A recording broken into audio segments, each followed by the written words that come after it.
உன்னத பாட்டின் புஸ்தகம் 2ஆம் அதிகாரம் 8வது வசனம். இது என் நேசருடைய சத்தம், இதோ அவர் மலைகள் மேல் குதித்தும் மேடுகள் மேல் துள்ளியும் வருகிறார். நாம் கண்களை மூடுவோம். நல்ல தகப்பனே, சர்வ வல்லமையுள்ள எங்கள் ஆண்டவரே, இந்த அருமையான நேரத்திற்காக உமக்கு ஸ்தோத்திரம். மகிமையுள்ள கரத்தில் எங்களை தாழ்த்துகிறோம். ஆண்டவரே, கடந்த 2 ஆண்டு காலமாக அடைக்கப்பட்ட காலத்திலிருந்து இந்த 3வது ஆண்டுக்குள்ளே நாங்கள் வந்திருக்கிறோம். இப்பொழுதும் உம்முடைய கரம் எங்களோடு கூட இருப்பதுக்காக உமக்கு ஸ்தோத்திரம். நீர் திறந்த வாசலை ஒருவரும் பூட்ட முடியாதுப்பா. ஆண்டவரே, எங்களுக்கு நீர் ஒரு திறந்த வாசலை தந்திருக்கிறீர். தேசமே உலகமே அடைக்கப்பட்டிருந்தாலும் கூட நாங்கள் உம்மை ஆராதிப்பதற்கென்று ஒரு வாசலை திறந்து கொடுத்திருக்கிறீரப்பா. அதற்காக உமக்கு ஸ்தோத்திரம். ஆவியானவர் நீங்கள் தான் வார்த்தைகளை இருதயத்துக்குள்ளே கொண்டு போகிறவங்க. வேத வாக்கியங்களை அறிந்து கொள்ளும்படி இருதயத்தை திறக்கிறவர் நீங்கள் தான் ஆவியானவரே. இந்த காலை வேளையிலே நீர் எங்களோடு கூட பேசும்படி நாங்கள் செபிக்கிறோம். உங்களுடைய மகிமையுள்ள கரத்தில் தாழ்த்துகிறோம். எங்கள் ஆண்டவர் இயேசுவின் நாமத்தில் பிதாவே, அல்லேலூயா. உன்னத பாட்டின் புஸ்தகம் 2ஆம் அதிகாரம் 8வது வசனத்தில் மணவாட்டி தன்னுடைய மணவாளனை குறித்து ஒரு வார்த்தை விதமாக சொல்லுகிறார். என்ன சொல்கிறாங்கன்னா, இது என் நேசருடைய சத்தம், இதோ அவர் மலைகள் மேல் குதித்தும் மேடுகள் மேல் துள்ளியும் வருகிறார். இந்த உன்னத பாட்டின் புஸ்தகத்தை குறித்து நாம் எல்லோருக்கும் அறிந்திருக்கிறோம். இது ஆண்டவராக இயேசு கிறிஸ்துவுக்கும் திருச்சபைக்கும் உள்ளதான ஒரு தொடர்பு. இந்த தொடர்பை தான் நாம் இங்கே உன்னதமான ஒரு அனுபவமாக பார்க்கிறோம். இதில் திருச்சபையானது இயேசுவை பார்த்து சொல்லக்கூடியதான ஒரு வார்த்தை, நேசரை பார்த்து சொல்கிறது, இது என் நேசருடைய சத்தம், அவர் மலைகள் மேல் குதித்தும் மேடுகள் மேல் துள்ளியும் வருகிறார் அப்படின்னு இருக்கு. மணவாளன் வருகிறதை பார்க்கும்போது மணவாட்டிக்கு தெரிகிறது, இது என் நேசருடைய சத்தம் அப்படின்னு சொல்லி. அதுவும் அவர் எங்கே வரும்போது மலைகள் மேல் குதித்து மேடுகள் மேல் துள்ளி வரும்போது அவர் சொல்லுகிறார், இது என் நேசருடைய சத்தம். பொதுவாக ஒரு மணவாளனுடைய சத்தம் மணவாட்டிக்கு நன்றாகவே தெரியும், அது எப்படிப்பட்ட ஒரு சத்தமாக இருந்தாலும். சமீபத்தில் ஒருத்தருடைய சாட்சியை கேட்டுக்கொண்டிருந்தேன். அப்பொழுது அந்த சாட்சியில் சொல்கிறாங்க, நானும் அவங்களும் ஒரு ரூமில் உட்காந்து பேசிக்கிட்டு இருந்தோம் அப்படின்னு அவங்க ஆரம்பிக்கிறாங்க. ஆரம்பிக்கும் போது அவர் சொல்கிறாரு, அவர் வெளியே இருக்கிற தன்னுடைய உதவியாளரை கூப்பிடுகிறார். அந்த விஐபி வெளியே இருக்கிற அந்த உதவியாளரை கூப்பிடுகிறார். கூப்பிடும்போது எப்படி கூப்பிட்டார் அப்படின்னா, அந்த கூட உட்காந்துருக்கவர் சொல்கிறாரு, அவர் கூப்பிட்டது எனக்கே கேட்கல அப்படிங்கிறார். அந்த உதவியாளருடைய பேரை சொல்லி, இப்போ ஒரு உதாரணத்துக்கு ஜெகன் வச்சுக்கோங்களேன். அந்த விஐபி என்ன பண்ணுறாரு, ரூமில் ஒருத்தரோட பேசிகிட்டு இருக்கும்போது ஜெகன் அப்படின்னு கூப்பிட்றாரு. தன்னுடைய உதவியாளர் அவர் கதவு சாத்தி இருக்கு, ரூமுக்கு வெளியே இருக்கிறார். கூப்பிடும்போது இவருக்கே அது சரியாக கேட்கல, அவர் என்னமோ சொன்னாரே அப்படின்னு பார்த்தா டோரை திறந்துக்கிட்டு அந்த உதவியாளர் உள்ளே வர்றாரு. சார் கூப்பிட்டீங்களே அப்படின்னு. இது அந்த கூட இருந்தவர் சொல்கிறாரு, எனக்கு ரொம்ப ஆச்சரியமாக இருந்தது, எப்படி இவருடைய அந்த மெல்லிய சத்தம் அப்படி மைல்டாக கேட்குது, எனக்கே சரியாக கேட்கல. இதுதான் புரிதல். அந்த தன்னுடைய எஜமானுக்கும் அந்த வேலை செய்கிறவருக்கும் அவரோடு கூட இருக்கக்கூடியதான ஒரு மனம். அவர் கூப்பிட்ட உடனே மற்றவங்களுக்கு கேட்குதோ இல்லையோ அவருக்கு கேட்குது. சில நேரங்களில் எல்லா பிள்ளையும் கீழே விளையாடிக்கிட்டு இருக்கோம், வீட்டில் தாயார் உட்காந்துருப்பாங்க, கீழே விளையாடிக்கிட்டு இருக்கோம், பிள்ளைகள் விளையாடுற சவுண்டு கேட்டுகிட்டே இருக்கோம். கிட்டத்தட்ட ஒரு 10 பிள்ளைகள் விளையாடிக்கிட்டு இருக்கோம். அதில் பார்த்தீங்கன்னு சொன்னால் தான் பிள்ளை ஏதோ ஒன்று கீழே விழுந்து அழுதுச்சுன்னா அந்த தாயாருக்கு டக்குன்னு தெரியும், இது என் பிள்ளை சவுண்டு மாதிரி இருக்குதே. 10 பிள்ளை விளையாடினாலும் தன் பிள்ளையுடைய சவுண்டு அவங்களுக்கு தனியாக தெரியும். அந்த சவுண்டு எல்லாரும் சவுண்டு போடும்போது அந்த சவுண்டு தனியாக தெரியும். அதோட காரணம் என்ன அப்படின்னா, வெறும் கேட்கறது மாத்திரமல்ல, அவருடைய இருதயம் அந்த சவுண்டோடு கூட ஒட்டி இருக்கிறது. இப்போ என் மணவாளனுடைய சத்தத்தை குறித்து சொல்லும்போது மணவாட்டி சொல்கிறா, இது என் நேசருடைய சத்தம். இப்போ ஒரு சவுண்டு வருது, அது என் நேசருடைய சத்தம், அவர் மலையின் மேல் குதிச்சு வராரு, அவர் குதிச்சு வர்ற சவுண்டு எனக்கு கேட்குது அப்படின்னு சொல்கிறாங்க. சில நேரத்தில் தன்னுடைய கணவன் நடந்து வர சவுண்டை வச்சே அது தன்னுடைய கணவன் அப்படிங்கிறத அவங்க கண்டுபிடிச்சிருவாங்க. அவங்க பார்க்கவே மாட்டாங்க, வீட்டில் தான் இருப்பாங்க, அந்த சவுண்டு கேட்கும். வரும்போது சொல்லுவாங்க, எங்கள் வீட்டுக்கார் வராரு அப்படிம்பாங்க. அதோடைய அர்த்தம் என்ன அப்படின்னு கேட்டிங்கன்னா, அந்த சவுண்டு அவங்களுக்கு பழக்கப்பட்டு அந்த சவுண்டு மற்றவங்கள்லேருந்து இருக்கக்கூடிய ஒரு சின்ன டிஃப்ரென்ஸ் அவங்களுக்கு தெரியும். அப்போது நேசருடைய சத்தத்தை குறித்து சபைக்கு தெரியணுமா? அந்த சபை என்ன செய்தான், இது என் நேசருடைய சத்தம். இன்னைக்கு நமக்கு தெரியுமா நம்முடைய ஆண்டவருடைய சத்தம் என்ன நமக்கு தெரியுமா? அதுவும் ஆண்டவர் எப்படி வராரா, மலையின் மேல் குதித்து ஒவ்வொரு சூழ்நிலையிலையும் வரும்போது நமக்கு தெரியணும். அதாவது நான் பொதுவாக சொல்லுவேன், ஒரு மகன் வீட்டுக்குள்ளே நுழையும் போதே அந்த தாயார் பார்த்தீங்கன்னா அந்த பையனுடைய முகத்தை பார்த்தே சொல்லுவாங்க அவன் சாப்பிட்டானா இல்லையான்னு. அந்த தாயார் அந்த முகத்தை பார்த்தே சொல்லுவாங்க அவனுக்கு ஏதோ ஒரு பிரச்சனை இருக்குது இல்லைன்னு. சிலர்லாம் அதெல்லாம் வந்து அப்படி உள்ள நுழையும் போதே கண்டுபிடிச்சிருவாங்க. என்னப்பா உனக்கு முகமே சரியில்லை என்னாச்சு அப்படிம்பாங்க. அதோட அர்த்தம் என்ன, அவன் பல முறை உள்ளே வருகிறான் வீட்டுக்கு, அப்போதெல்லாம் கண்டுபிடிக்க முடியல. ஆனால் ஒரு முறை அவன் முகம் கொஞ்சம் மாறின உடனே அவன் கண்டுபிடிக்கிறாங்க. அப்போது ஒவ்வொரு முறை வரும்போதும் ஒவ்வொரு குணாதிசயத்தோடு கூட வருவான். அதை பார்க்கும்போது கண்டுபிடிக்கணும்னா நம்முடைய இருதயம் அப்படி இணைஞ்சிருக்கணும். அதான் இது என் நேசருடைய சத்தம். ஆனால் இந்த சத்தம் எப்படிப்பட்ட சத்தம்? மலையின் மேல் குதித்து வருகிற சத்தம். அப்போ அந்த மலையின் மேல் குதித்து வரக்கூடிய நேசருடைய சத்தத்தை நாம் அறிந்திருக்கிறோமா? இன்னைக்கு சபை வந்து கடைசி காலத்தில் எப்படி இருக்கு அப்படின்னு கேட்டால், சபைக்குள்ள எல்லா சத்தமும் இருக்கு.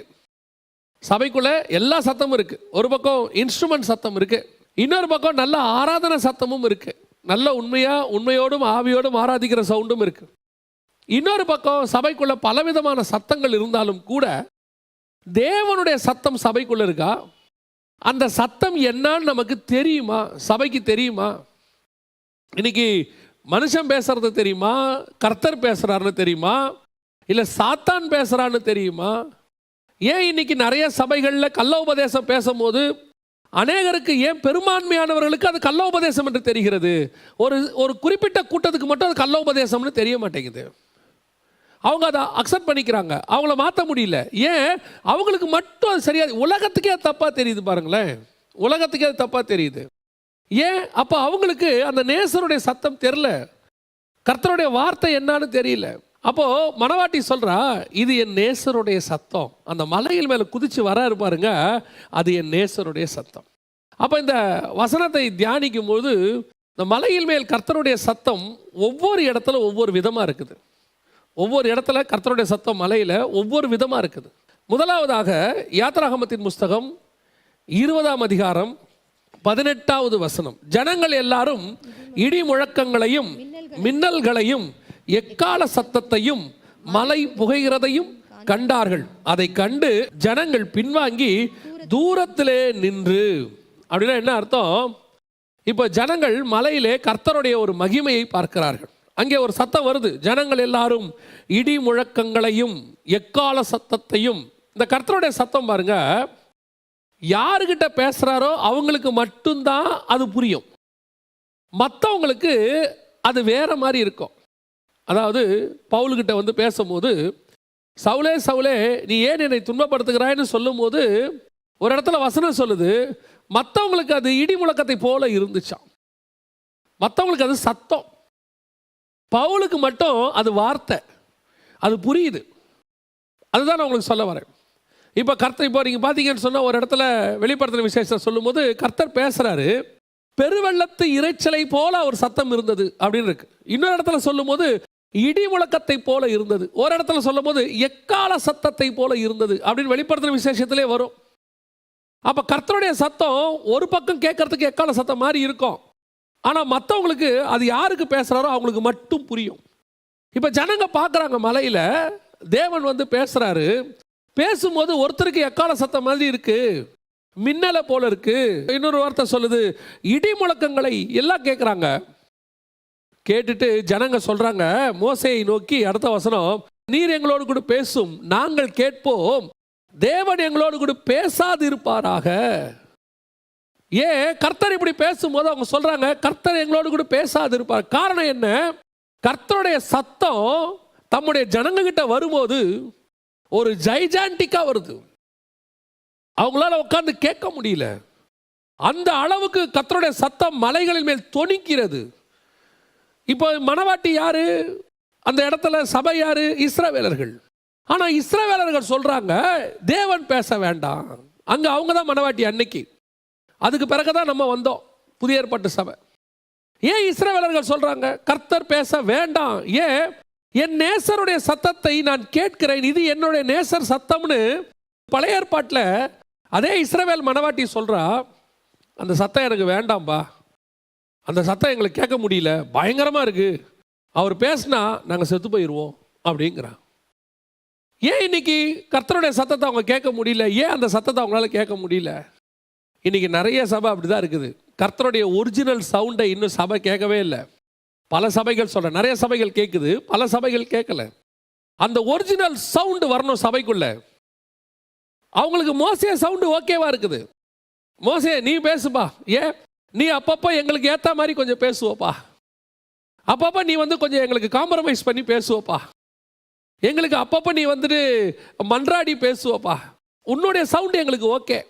ஏன்னா அந்த சவுண்டு அவங்களுக்கு கொஞ்சம் நல்லா இருக்குது கேட்கறதுக்கு, ஃப்ரீக்வெண்ட்டாக இருக்குது கேட்கறதுக்கு.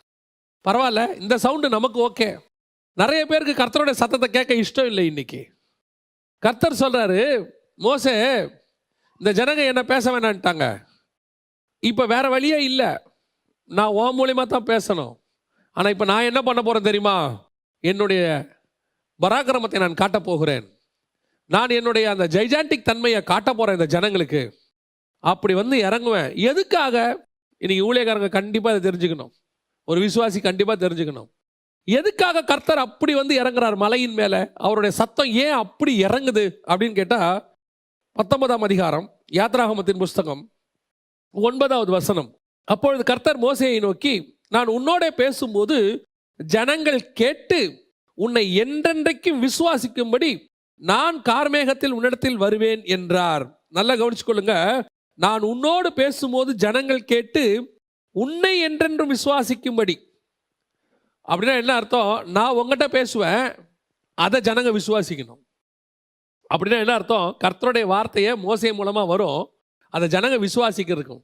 அப்ப ஜனங்களுக்கு மோசே மேல என்ன வரணும்? ஒரு நம்பிக்கை வரணும். மோசே மேல ஒரு கர்த்தருடைய வார்த்தை தான் அப்படிங்கிற ஒரு நம்பிக்கை வரணும். அந்த நம்பிக்கை வரணும்னா இந்த பயம் வரணும். கர்த்தருடைய சத்தம் கேட்கணும் மலைக்கு மேல. பொதுவா நேசர் அப்படின்னா நம்ம என்ன நினைச்சுக்கிறோம்? நேசருடைய சத்தம் அப்படின்னா, அன்பே, ஆருயிரே, என் பிரியமே, என் புறாவே, என் ரூபவதியே, இப்படிதான் இருக்கும். அப்போ இன்னைக்கு உள்ளவங்களுக்கெல்லாம் அந்த நேசர் அப்படின்னு சொன்னா அன்பாதான் பேசணும், அவர் வந்து நமக்கு கொஞ்சம் தயவா தான் பேசணும் அப்படின்னு நினைக்கிறோம். கிருபை பொருந்தினவராய் தான் தேவன் பேசுவார். நம்ம தேவன் அன்புள்ளவர். நல்லா தெரிஞ்சுக்கொள்ளுங்க, நம்ம ஆண்டவருக்கு 2 பார்ட் இருக்கு. ஒரு பக்கம் அட்வொகேட், இன்னொரு பக்கம் ஜட்ஜு. ஒரு பக்கம் அட்வொகேட், நமக்காக பரிந்து பேசுகிறவர்.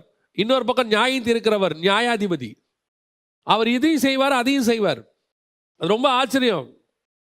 பிதாவுடைய கோபத்தை பற்றி பைபிளில் எங்கேயுமே சொல்ல, நான் பார்த்த வரைக்கும் இருக்குதான்னு தெரியல. ஆனால் நான் படித்ததில் 2 இடத்துல இயேசுடைய கோபத்தை பற்றி சொல்லியிருக்குது. சங்கீதத்திலும் இருக்கு, வெளிப்படுத்தின விசேஷத்திலும் இருக்கு.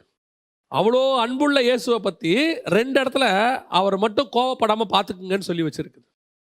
அப்போ நல்லா தெரிஞ்சுக்கணும், சபை வீடாக இருக்கட்டும், சபையாக இருக்கட்டும், நம்ம என்ன எதிர்பார்க்குறோம்?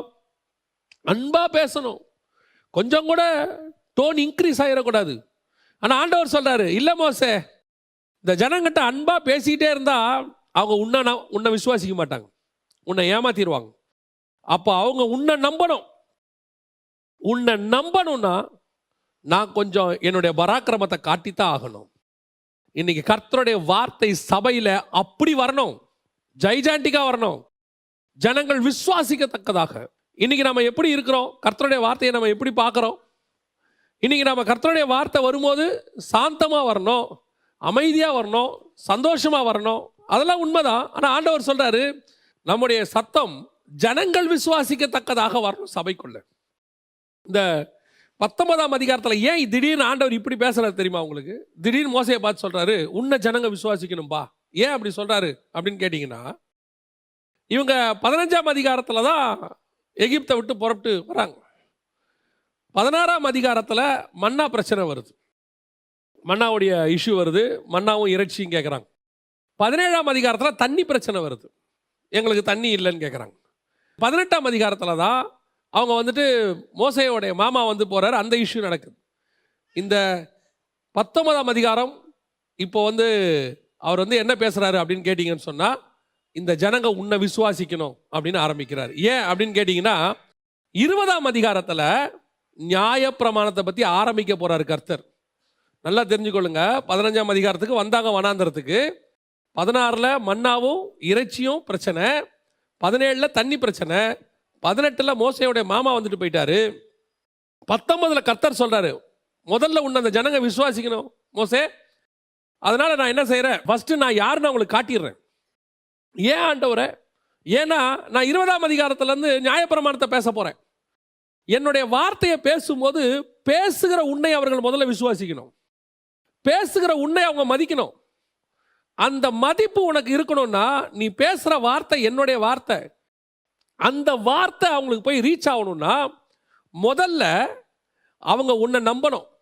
உன்னை நம்பணும்னா நீ யாருங்கிறத நான் நிரூபிச்சு காட்டணும். அதுக்கு முதல்ல நான் மலையில வந்து என் சத்தத்தை கொஞ்சம் காட்டுறேன். ஜனங்களே சொல்லுவாங்க அதுக்கு பிறகு, ஐயோ மோசே பேசிட்டோம். அதுக்கப்புறம் நீ பேசுறதெல்லாம் நான் பேசுறது மோசே. அதுக்கப்புறம் ஜனங்க விசுவாசிப்பாங்க.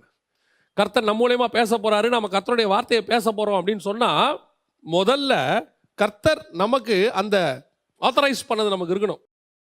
அந்த ஜைஜாண்டிக் தன்மை உன்னுடைய வார்த்தையில இருக்குமானால் ஜனங்கள் சொல்வார்கள் நீ பேசு. அதுதான் மலையின் மேல் வருகிற கர்த்தருடைய சத்தம். இன்னைக்கு அப்படி ஒரு அங்கீகாரத்தை கர்த்தர் நம்ம மேல வச்சிருக்கிறாரா?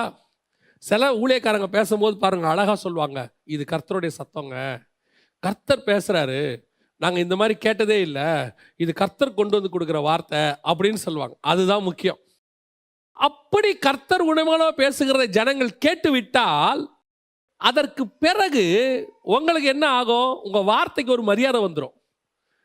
பேசுறது யாரா வேணா இருக்கலாம், பேசுறது யாரா வேணா இருக்கலாம், ஆனா கர்த்தர் அங்கீகாரம் பண்ணதா இருக்கணும். அந்த மலையில வந்து கர்த்தர் என்ன செய்யணும்? அந்த சத்தத்தை அங்கீகாரம் பண்ணணும். ஜனங்க உன் கூட கர்த்தர் பேசுறாருங்கிறத பார்க்கணும். அதுதான் மலையில் மேல் வருகிற நேசருடைய சத்தம். இப்போ பாருங்க, இவங்க அப்போஸ்தலர்கள் எந்திரிச்சு நின்று பேசுறாங்க. அவங்க பேசும்போது வசனம் சொல்லுது, 5ஆம் அதிகாரம் அப்போஸ்தலர் படிக்கல வசனம் சொல்லுது, ஜனங்களுக்கு அவர்கள் மேல் பயம் உண்டாயிற்று. கிட்ட சேர்றதுக்கு பயப்படுறாங்க. என்ன காரணம்?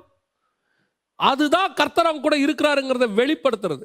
உன்னுடைய வார்த்தை பவர்ஃபுல்லா இருக்கணும்னா கர்த்தர் நேசர் மலையின் மேல் இருந்து உன் மூலமா பேசணும். அப்பதான் அந்த வார்த்தையோடைய பவர் உண்டு. இன்னைக்கு முதலாவது நாம் அதை ஆண்டவர்கிட்ட அதை கேட்கணும். ஆண்டவரே, என்னுடைய வார்த்தைகள் உம்முடைய சாரமேற்றப்பட்டதாக, நீங்க பேசக்கூடியதாக, நீங்க எங்கிட்ட இருந்து பேசுறீங்கன்றத ஜனங்க கேட்கணும்பா. உலகத்தை கலக்கிறவர்கள் இங்கேயும் வந்து விட்டார்கள். அவ்வளவுதான். கர்த்தர் உன் மூலமா செய்யற காரியம் அப்படி இருக்கும். சிலர் உட்காந்து ரெடி பண்றாங்க. ஆச்சரியமா இருக்கு எனக்கு. உட்காந்து அப்படியே இப்படி பண்ணா சபையை வளர்க்கலாமா, இப்படி பண்ணா ஊழியத்தை வளர்க்கலாமா, இப்படி பண்ணா க்ரௌடை கூட்டலாமா, என்ன பண்ணா க்ரௌடு வரும். நீ ஒன்றும் பண்ணாத, கர்த்தர் கூட இரு, கர்த்தர் உன் கூட இருக்கட்டும், கர்த்தர் உன் மூலமா பேசட்டும், தானா எல்லாமே நடக்கும். உன் பக்கம் திரும்பும். நீ உட்காந்து இதுக்கெல்லாம் யோசிக்கிற நேரத்தை விட்டுட்டு தேவ சமூகத்தில் உட்கார்ந்து அந்த நேரத்தை தேவ சமூகத்தில் உட்காருங்க. உன்மேல் ஒரு பயம் உண்டாகும். அதான் ரொம்ப முக்கியம். இன்னைக்கு நூதனமான வழிகளை நிறைய ஃபாலோ பண்ணி ஜனங்களை திருப்ப பார்க்குறாங்க. அதான் வசனம் சொல்லுது, மோசே நீ பேசு. அவன் சொல்றான், நீ பேசு, தயவு செஞ்சு நீ பேசு. ஏன்? கர்த்தர் பேசுறாருன்னு தெரிஞ்சு போச்சு. கர்த்தர் ஓ மூலமா பேசுறாருன்னு எங்களுக்கு தெரிஞ்சிருச்சு. ஆனா கர்த்தர் பேச வேண்டாம், நீ பேசு மோசே. ஏன்? அது பயங்கரமா இருக்கு, நீ கொஞ்சம் எங்களுக்கு ஏற்ற மாதிரி பேசுகிறேன். ஆண்டவர் சொல்கிறார், இதுக்கு தான் நான் பேசினேன். ஏன்? இனிமேட்டு நீ பேசுகிறத அவன் நம்புவான். ஏன்னா இதுக்கு மேலே நான் என்ன ஆரம்பிக்க போகிறேன் தெரியுமா? நியாயப்பிரமாணத்தை ஆரம்பிக்க போகிறேன். கர்த்தர் கொடுக்கிறதான ஆழமான சத்தியங்கள் உன் சபையில் ஜனங்கள் ஏற்றுக்கொள்ள வேண்டும் என்றால், நிறைய பேருக்கு என்னடா சபை ஸ்பிரிச்சுவலி வளரணும்னு ஆசை இருக்குது. அப்படியே ஆவியில் வளரணும், ஜனங்க ஸ்பிரிச்சுவலி எழுந்து நிற்கணும் அப்படின்னு ஆசை இருக்குது. ஆனால் என்ன சொல்கிறாங்க? ஆனால் ஏன் அவங்க என்ன நினைக்கிறாங்க? எப்படி இவங்களை கொண்டாடுறது? ஒரு சிலர்லாம் கேட்பாங்க, நம்ம வேணா ஒரு ஸ்பெஷலாக இப்படி நடத்தலாம். அப்படி ஒன்றுமே ஸ்பெஷல் வேண்டாம், நீங்கள் உள்ளே இருந்துட்டு வாங்க. அதான் வசனம் சொல்லும், யோவான்ல ஆண்டவர் அழகாக சொல்லுவார், நானே வாசல், என் வழியாய் பிரவேசிக்கிறவன் உள்ளும் புறம்பும் மேய்ச்சலை கண்டடைவான். அதோட அர்த்தம் என்ன? நீ உள்ளே போய் தேவ சமூகத்தில் ஒழுங்காக உட்காந்தினா வெளியே மேய்ச்சல் கரெக்டாக நடக்கும். நீ உள்ளே கரெக்டாக மேய்ஞ்சினா வெளியே பலன் கரெக்டாக இருக்கும். இன்னைக்கு நம்ம உள்ள உட்காரதே கிடையாது, தேவ சமூகத்தில் உட்காரதில்லை. நீ உட்கார்ந்து உன் மேலே கர்த்தர் இருக்கிறார், உன் வாயில கர்த்தருடைய வார்த்தை இருக்குதுன்னு தெரிஞ்சாலே போதும். ஆண்டவர் சொல்றாரு, அதை விசுவாசிக்க வைக்க வேண்டியது என் வேலை. ஜனங்க உன்னை பார்த்து நம்ப வைக்க வேண்டியது என்னுடைய வேலை. அது உன் வேலை கிடையாது. உன் வேலை என் கூட இருக்கிறது. மலை மேலே ஏறி வா, யாரும் வர முடியாத இடத்துக்கு நீ வா. எவன் வந்தாலும் ஒரு இடத்துல செத்து போவான், அந்த இடத்துக்கு நீ வா. அப்போ ஜனங்களுக்கு தெரியும், நாங்க போக முடியாத இடத்துக்கு மோசே போகிறார். அதான் உன்னுடைய ஸ்பிரிச்சுவல் ஸ்டாண்டர்ட். உன் விசுவாசி போக முடியாத ஸ்பிரிச்சுவல் ஸ்டாண்டர்டுக்கு நீ போகணும். உன்னுடைய ஸ்பிரிச்சுவல் ஸ்டாண்டர்டே உன் விசுவாசியோட இருக்குன்னா, ஒரு ஊழியக்காரனுடைய ஸ்பிரிச்சுவல் ஸ்டாண்டர்டும் விசுவாசியோட ஸ்பிரிச்சுவல் ஸ்டாண்டர்டும் ஒரே ஸ்டாண்டர்டா இருக்குமானா எப்படி விசுவாசி கேட்பான்? யோசித்து பாருங்க. 10வது படிக்கிற பையனுக்கு இன்னொன்று 10வது படிக்கிறவங்களே பாடம் எடுத்தாங்கன்னா எப்படி பையன் உட்காந்து கேட்பான்? பாடம் எடுக்கிற டீச்சர் என்னவா இருக்கணும்? அவங்க பிஎட் முடிச்சிருக்கணும், அவங்க பிஹெச்டி பண்ணியிருக்கணும். அப்பதான் அவன் உட்காந்து கேட்பான். அப்ப என்னுடைய ஸ்பிரிச்சுவல் ஸ்டாண்டர்ட் எங்க இருக்குது? மலைக்கு கீழே வந்தாலே செத்து போவான், ஆனா மலைக்கு மேல மோசே போறானே. கீழே ஒரு ரவுண்டு போட்டிருக்கிறாங்கப்பா எல்லை, அதை தொட்டாலே செத்துருவோம். இவன் மேகத்துக்குள்ள போறானே. இந்த சத்தத்தை கீழே இருந்து கேட்கும் போதே நம்ம செத்து போவோமே, இவன் மேல போய் கேட்டுட்டு வரானே. இவனுடைய சத்தம் தான் கர்த்தருடைய சத்தம் என்று ஜனங்கள் உன்னை விசுவாசிக்க தொடங்குவார்கள். அங்க வரணும், நீ அந்த ஸ்பிரிச்சுவல் ஸ்டாண்டர்ட் வரணும். அந்த ஸ்பிரிச்சுவல் ஸ்டாண்டர்ட் வந்துச்சுன்னா கீழே இருக்கிற ஜனங்கள் உன் வார்த்தையை கேட்பார்கள், பயம் உண்டாகும். இன்னைக்கு ஏன் சபையினுடைய சத்தம் ஜனங்களுக்கு பயத்தை உண்டாக்கவில்லை? ஏன் ஊழியக்காரனுடைய சத்தம் ஜனங்களுக்கு பயத்தை உண்டாக்கவில்லை? எலியாவின் சத்தம் ஜனங்களுக்கு பயத்தை உண்டாக்கியது. எலிசாவின் சத்தம் பயத்தை உண்டாக்குது. வந்து ஒபேதியா சொல்றான், ஆண்டவனே நீ சொல்லிடுவ, நான் ராஜாட்ட போய் சொல்ல போவேன், அதுக்குள்ளே ஆண்டவனை வேற எங்கேயா கூட்டிட்டு போயிடுவாரு, நான் செத்து போவேன். ஏன்? எலியா மேல ஒரு பயம் இருக்கு, எலிசா மேல ஒரு பயம் இருக்கு. அந்த பயம் சபையின் மேல வரணும். காரணம், என் நேசர் மலையின் மேல் குதித்து என் சபை என்னோடு கூட இருக்கிறார். என் நேசருடைய சத்தம் என்னோடு கூட இருக்கிறது. அதுதான் நம்பர் 1. 2வது, மத்தேயு எழுதின சுவிசேஷம் 27ஆம் அதிகாரம் 50வது வசன வாசி. இயேசு மறுபடியும் மகா சத்தமாய் கூப்பிட்டு ஆவியை விட்டார். நல்லா கவனிங்க. இப்ப 2வது, கொல்கத்தா மலை மேல இயேசுடைய சத்தம், நேசருடைய சத்தம். அடுத்து எங்க வருது அப்படின்னு கேட்டீங்கன்னா மலையின் மேல் வருது. முதலாவது சத்தம் எதுக்காக? அங்கீகாரம். நான் என் மனவாட்டியோடு கூட பேசுகிறேன், நீ அவ பேசுறத நீங்கெல்லாம் நம்பணும். என் ஊழியக்காரனோட நான் பேசுறேன், அவன் பேசுறத நீங்கெல்லாம் நம்பணும். காரணம், அது என்னுடைய சத்தம் அப்படின்னு நமக்கு ஒரு ஆத்தரைஸ்ட் பண்றதுக்கு கர்த்தருடைய சத்தம் மலை மேல வந்துச்சு. மத்தேயு எழுதின சுவிசேஷம் 27:50 வசனம் சொல்லுது, அவர் மகா சத்தமாய் கூப்பிட்டு தன்னுடைய ஜீவனை விட்டார். அப்படி விடும்போது இயேசு மறுபடியும் மகா சத்தமாய் கூப்பிட்டு ஆவியை விட்டார். அப்பொழுது, அதான் ரொம்ப முக்கியம், 51வது வசனம், அப்பொழுது தேவாலயத்தின் திரைச்சீலை மேல் தொடங்கி கீழ் வரைக்கும் 2ஆக கிழிந்தது, பூமியும் அதிர்ந்தது, கண்மலைகளும் பிளந்தது. இப்ப அடுத்த சத்தம், கண்மலை பிளக்குது, பூமி அதிருது. இப்ப இயேசுடைய சத்தம் ஒண்ணு வந்துச்சு, மகா சத்தமாய் கூப்பிட்டு. மலையின் மேல் அதுவும் இந்த சத்தம் வருது. இந்த சத்தம் எதுக்காக அப்படின்னு கேட்டீங்கன்னா, இந்த சத்தத்தின் வழியாகத்தான் 2வது ஆண்டவர் திரைச்சீலையை கிழிக்கிறார். அந்த சத்தம் என்ன பண்ணுதுன்னு கேட்டீங்கன்னா, திரைச்சீலையை மேலிருந்து கீழாக கிழிக்கிறது. அவருடைய அர்த்தம் என்ன? பரிசுத்த ஸ்தலத்திலிருந்து மகா பரிசுத்த ஸ்தலத்திற்கு வழியை ஆயத்தம் பண்ணுகிற சத்தம் தான் கர்த்தருடைய சத்தம்.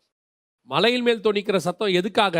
முதல்ல என்ன அங்கீகாரம் பண்ணுது, இவர் ஆத்தரைஸ்ட் பண்றேன், இது வந்து மோசே என்னுடைய ஊழியக்காரன், இந்த மனவாட்டி என்னுடைய சபை அப்படின்னு ஆத்தரைஸ்ட். 2வது என்ன, அதோடைய சத்தத்தினுடைய அர்த்தம் என்ன அப்படின்னு கேட்டீங்கன்னு சொன்னா, இந்த சத்தம் போட்ட உடனே கிட்டத்தட்ட 2000 வருஷமா அடைக்கப்பட்டிருந்த, 2000 வருஷமா மூடப்பட்டிருந்த ஒரு வழி திறக்கிறது. அந்த நாளில் அந்த சத்தம் மகா சத்தமாய் கூப்பிட்டார். அதோடைய அர்த்தம் என்ன? அடைக்கப்பட்ட வாசல்களை திறக்கிற சத்தம் தான் என்னுடைய நேசருடைய சத்தம். பல நேரங்களில் நாம் நினைக்கிறோம், இந்த வழியை யாரும் ஓப்பனே பண்ண முடியாது, க்ளோஸ்ட், அவ்வளோதான் அப்படின்னு நினைக்கிறோம். அந்த டோர் ஓப்பன் பண்ணுற சத்தம் ஒன்று இருக்குது, உங்களுக்கு தெரியும் நினைக்கிறேன், இப்போ இருக்கிறவங்களுக்குலாம் தெரியும். ஒரு டோர் ஒன்று இருக்குது, அந்த டோரில் போய் பார்த்தீங்கன்னு சொன்னால் ஒரு ஃபிங்கர் பிரிண்ட் வைக்கணும். அந்த ஃபிங்கர் பிரிண்ட் நான் சொல்கிறது ஒரு பயங்கரமான பேங்க்கு, அதோடைய மேனேஜருடைய ஃபிங்கர் பிரிண்ட் இருக்கும், அவர் வச்சா தான் அது ஓப்பன் ஆகும். நீங்கள் அதுக்கிட்ட போய் என்ன வேணால் சொல்லி பாருங்களேன், என்ன சவுண்டு வேணால் கொடுத்து பாருங்கள். சிலர்லாம் வாய்ஸ் கமாண்ட் வச்சுருப்பாங்க, மற்றபடி யார் சொன்னாலும் அது திறக்காது, என்ன சொன்னாலும் திறக்காது. ஆனால் அதில் ஸ்டோர் பண்ணி அதுக்கு ஒரு கமாண்டு கொடுத்து வச்சுருப்பாங்க. யாருடைய சத்தம் அது உள்ளே இருக்கோ அவர் சத்தத்துக்கு தான் அது திறக்கும், வேறு யார் சத்தத்துக்கும் அது திறக்காது. அதே தான் சொல்றேன். 2000 வருஷமா ஒரு டோர் க்ளோஸ் ஆயிருந்துச்சு. இந்த டோரை ஓபன் பண்ற சத்தம் மகா பரிசுத்த ஸ்தலத்துக்கு போகிற சத்தம். இன்னும் கொஞ்சம் ஸ்பிரிச்சுவலி சொல்லணும்னு சொன்னா பரலோகத்துக்கு போகிற டோர். அது வரைக்கும் பழைய ஏற்பாட்டு பரிசுத்தவான்களுக்கு பரலோகத்துக்கு போகிற டோர் ஓபன் ஆகல. எபிரேயருக்கு நிருபம் 11ஆம் அதிகாரம் 39-40 இருக்கு. ஸோ இயேசு வந்து மரிக்கணும், மரிச்சாதான் அந்த டோர் ஓப்பன் ஆகணும். இதுக்கு ஒப்புமையான வசனம் எங்க இருக்குது அப்படின்னு கேட்டீங்கன்னா எபிரேயர் 10:19. ஆகையால் சகோதரரே, நாம் பரிசுத்த ஸ்தலத்தில் பிரவேசிப்பதற்கு இயேசுவானவர் தன் மாம்சமாகிய திரையின் வழியாய் புதிதும் ஜீவனுமான மார்க்கத்தை நமக்கு உண்டு பண்ணினார். அப்பனா இந்த மார்க்கம், புதிதும் ஜீவனுமான மார்க்கம், பரிசுத்த ஸ்தலம், பரலோகத்துக்குள்ளே பிரவேசிப்பதற்கான வழி எப்படி வந்துச்சு? இயேசு என்கிற மாம்சம் என்கிற திரைச்சீலை. அந்த திரைச்சீலை கிழிக்கணும்னா மலையின் மேல் என்னுடைய நேசர் சத்தம் வர வேண்டி இருக்குது. அந்த கமாண்ட், எல்லாத்தையும் முடிச்சுட்டேன், என் ஆவியை நான் ஒப்புவிக்கிறேன். அந்த கமாண்ட், அதுக்கு தான் ஆண்டவர் மலையின் மேல் சத்தம் கொடுக்கிறார். எப்பேற்பட்ட அடைக்கப்பட்ட கதவுகளை யோசிச்சு பாருங்க. பரலோகத்துக்கு போகிற கதவையே அந்த சத்தம் திறக்கும்னா, பூமியில உனக்கு முன்பாக அடைக்கப்பட்ட எந்த கதவையும் அந்த சத்தம் திறக்கும். எப்பேற்பட்ட கதவையும் திறக்கும். பரலோகத்தின் கதவையே திறந்துருச்சே. இன்னைக்கு நமக்கு என்ன? நேசர் சத்தம் இருக்கு. என் நேசர் மலையின் மேல் துள்ளி வருகிறார், குதித்து வருகிறார். எனக்கு அது நேசர் சத்தம்னு தெரியும். ஆனா கேட்டு பாருங்க, ஒரு நாளைக்கு 10 பேர் 20 பேர் எங்ககிட்டே, இன்னும் ஊழியக்காரங்க எத்தனை பேருக்கு எத்தனை கால் வருமோ தெரியாது. என்னமே தெரில, எனக்கு எல்லாம் அடைக்கப்பட்டிருக்கு. என்னமோ தெரில, எனக்கு எல்லாம் மூடப்பட்டிருக்கு. இது என் வாழ்க்கையில் அது கிடைக்காது போல. இப்படியே நெகட்டிவ் கன்ஃபெஷனு. ஏன்? நல்லா தெரிஞ்சுக்கொள்ளுங்க. கர்த்தர் சத்தம் போடுகிறார், அதுவும் மலையின் மேல் சத்தம் போடுகிறார்னா உனக்கு அடைக்கப்பட்ட கதவு திறக்க போகுதுன்னு அர்த்தம். ஆண்டவர் புதிதும் ஜீவனமான மார்க்கத்தை தெரியப்படுத்துறது போல உனக்கு ஒரு புது வழியை உண்டாக்குவதற்கு அவர் வல்லமை உள்ள தேவனாக இருக்கிறார். யோசிச்சு பாருங்க, பழைய ஏற்பாட்டு காலத்தில் இந்த புதிதும் ஜீவனமான மார்க்கம் தெரியாததுனால சங்கீதக்காரனே புலம்புறான். சங்கீதம் 16:11, ஜீவ மார்க்கத்தை எனக்கு தெரியப்படுத்துவீர். இன்னும் தெரியப்படுத்தி நீர் இல்லை, ஜீவ மார்க்கத்தை எனக்கு தெரியப்படுத்துவீர். இன்னும் எனக்கு அது தெரியல, ஜீவ மார்க்கம் எனக்கு தெரியல, எனக்கு அதை சொல்லிக் கொடுங்கன்னு கேட்குறான்.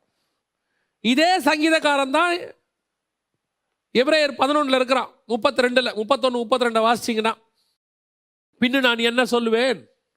சிம்சோன், எப்தா, பாராக், அப்புறம் தாவீது, இவங்க எல்லாரும் 39ஆம் வசனம் என்ன சொல்லுது? விசுவாசத்தினாலே நற்சாட்சி பெற்றிருந்தும் வாக்குத்தத்தம் பண்ணப்பட்டதை அடைய ஜீவ மார்க்கம் அவனுக்கு தெரியல, அடைக்கப்பட்டிருக்கு. வசனம் சொல்லுது, அவர்கள் நம்மை அல்லாமல் பூர்ணராகாதபடி. அப்படின்னா என்ன அர்த்தம்? இயேசு வந்து மலையின் மேலே அவருடைய மகா சத்தத்தை சொல்லும் போதுதான், மரிக்கும் போதுதான் அவர் சரீரம் என்கிற திரைச்சீலையின் வழியாக அந்த டோரே ஓப்பன் ஆகும். 2000 வருஷமா அடைக்கப்பட்ட கதவையை திறக்கிறது தான் கர்த்தருடைய சத்தம். கர்த்தர் உனக்கும் எனக்கும் கதவை அடைக்கல, அதை பூட்டி வச்சிருக்கிறாரு. அவருடைய சத்தம் வந்துட்டா போதும், எல்லாமே திறந்துடும். கர்த்தருக்கு முன்பாக திறக்கப்படாத கதவுன்னு ஒன்று கிடையவே கிடையாது. கர்த்தருக்கு முன்பாக அப்படிதான், ஒரு கதவையும் அடைக்க முடியாது. ஏன்னா அவர் தான் திறக்கக்கூடாதபடிக்கு பூட்டுகிறவரும் பூட்டக்கூடாதபடிக்கு திறக்கிறவரும். எனக்கு இந்த வசனத்தை கேட்கும்போது எனக்கு இன்னொரு வசனம் ஞாபகத்துக்கு வருது. கோரேசுக்கு முன்பாக ஆண்டவர் ஒரு வார்த்தை சொல்லுவாரு, கர்த்தராகிய நான் அபிஷேகம் பண்ணின கோரேசுக்கு முன்பாக ஜாதிகளை கீழ்ப்படுத்தி ராஜாக்களின் இடைக்கட்டுகளை அவிழ்க்கும்படிக்கும் அவனுக்கு முன்பாக வாசல்கள் பூட்டப்படாதிருக்க கதவுகளை திறந்து வைக்கும்படிக்கும் அவனை பார்த்து அவன் வலது கையை பிடித்து கொண்டு அவனுக்கு சொல்லுகிறதாவது, நான் உனக்கு முன்னே போய் கோணலானவைகளை செவ்வையாக்குவேன். உன்னை பெயர் சொல்லி அழைக்கிற இஸ்ரவேலின் தேவனாகிய கர்த்தர் நானே என்று நீ அறியும்படிக்கு வெண்கல கதவுகளை உடைத்து. ஏங்க உடைக்கணும்? கதவை ஏன் உடைக்கணும்? கதவை திறக்கலாம்ல. நம்மலாம் போனா நியாயமா கதவை என்ன பண்ணுவோம்? திறப்போம். வசனம் என்ன சொல்லுது? உடைத்து. ஏன் உடைக்கணும் அப்படின்னா என்ன அர்த்தம் அப்படின்னா, இப்ப இந்த வசனத்தை யோசிச்சு பாருங்க. இனி பூட்டக்கூடாதபடிக்கு திறக்கிறோம். இனிமேல் அந்த கதவை நீ பூட்டவே முடியாது. ஏன்? கதவையே நான் உடைச்சிட்டம்பா. கதவுன்னு ஒன்று இருந்தால் தானேப்பா உனக்கு பூட்டுவேன். என் பிள்ளைக்கு முன்னாடி ஒரு கதவை நீ வச்சா தானே பூட்டுவேன். நான் கதவே வைக்க மாட்டேன்ப்பா. இருக்கிற கதவு இது வரைக்கும் நீ பூட்டி வச்சிருந்த இல்லையா, அந்த கதவை நான் உடைச்சிடுவேன். அதுதான் கர்த்தர் நம்ம கொடுக்குற வாக்கு தத்துவம். இது வரைக்கும் அடைஞ்சிருந்துச்சு. 2021 வரைக்கும் அடைச்சி வச்சுருந்தாங்க. ஆஃபீஸில் பிஎஃப் பணத்தை அடைச்சி வச்சுருந்தாங்க. எங்களுக்கு வர வேண்டிய சொத்தை அடைச்சி வச்சுருந்தாங்க. எங்களுக்கு வர வேண்டியதான ஆசீர்வாதத்தை அடைச்சி வச்சுருந்தாங்க. எங்களுக்கு கிடைக்க விடாதபடிக்கு பண்ணாங்க. மேலே ஒரு ஆஃபீஸர் உட்காந்துக்கிட்டு எனக்கு ப்ரொமோஷனை வர விடாதபடிக்கு தடுத்தா. எங்கள் அக்கா தங்கச்சி அண்ணன் தம்பிங்கெல்லாம் எனக்கு விரோதமாக கிரியை செய்து எனக்கு வர விடாதெல்லாம் தடுத்தாங்க. ஆண்டவர் சொல்கிறார், ஆமாம் இது வரைக்கும் பூட்டி வச்சுருந்தாங்க. இப்போ நான் சொல்கிறேன், கதவை திறக்க போகிறதில்ல. கதவை என்ன செய்ய போகிறதில்ல? திறக்க போகிறதில்ல. கதவை என்ன பண்ண போகிறேன்? உடைக்க போகிறேன். ஏன்? இதுக்கப்புறம் ஒருத்தனை உனக்கு முன்பாக அதை பூட்டவே முடியாது. கர்த்தர் மகா சத்தமாய் கூப்பிட போகிறார். உனக்கு முன்பாக கர்த்தர் கதவுகளை திறக்க போகிறார், உடைக்க போகிறார். அடுத்த வசனம் எப்படி இருக்குது? கதவுகளை உடைத்து இரும்பு தாழ்பால்களை முறித்து. அவ்வளோதான், தாப்பாலே கிடையாது, ஓவர், ஃபினிஷ். இனி பூட்டே போட முடியாது உனக்கு. இப்படி ஒரு ஓப்பனை கர்த்தர் கொடுக்க போறார். என் நேசருடைய சத்தம் மலை மேல ஏன் மகா சத்தம் தெரியுமா? கர்த்தர் எனக்கு ஒன்று திறக்க போறாரு. புதிதும் ஜீவனமான மார்க்கத்தை திறந்தவர் எனக்கு திறக்க போறாரு. அந்த திறதல் எப்படி இருக்க போகுதுன்னா, இனி யாருமே பூட்டக்கூடாதபடிக்கு திறக்க போகிறார்.